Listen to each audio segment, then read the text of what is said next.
Hi. What you see here is $10,000 on the table. You can take this money as a loan, but I will charge you a little bit of interest rate. Like most people, you take the money and you go buy a nice car. But in 10 years, it's time to pay me back. And because of interest rates, now you owe me $20,000 and not 10. You will say, I don't have money to give you. And if you don't, I take your car and a piece of your house.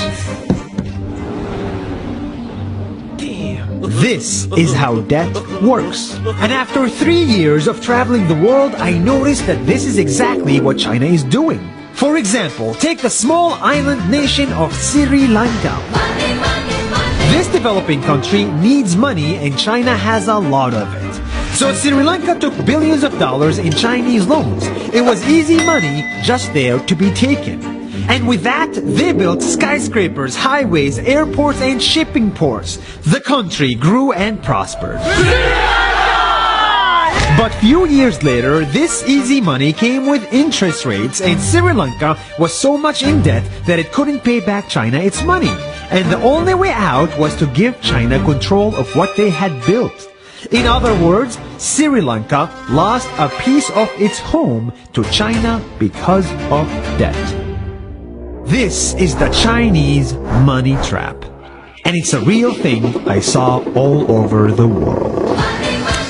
In Papua New Guinea, I saw $2 billion in loans given by the Chinese to build skyscrapers, infrastructures, and ports. But there is no way this remote developing country can pay it back or its interest rate, and the only way out is to give China control of the country. In the Maldives, Pakistan, Malaysia, Laos, Kazakhstan, Mongolia, Egypt, Kenya, and South Africa, the same thing is happening, and many countries are struggling to pay back Chinese loans. If you look closely, all these infrastructure projects like highways, ports, and bridges connect to China through the sea or through the land to form something far bigger, far more powerful than just a bridge, a new Silk Road.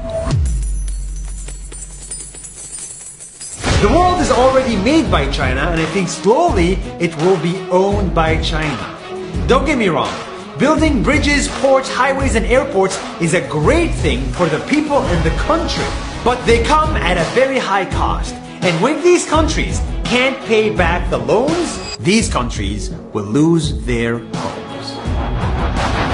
One thing my parents had taught me is that there's no such thing as a free lunch or a free ride. So if we're not careful with our money or other people's money, then we better start learning Chinese. 下周见。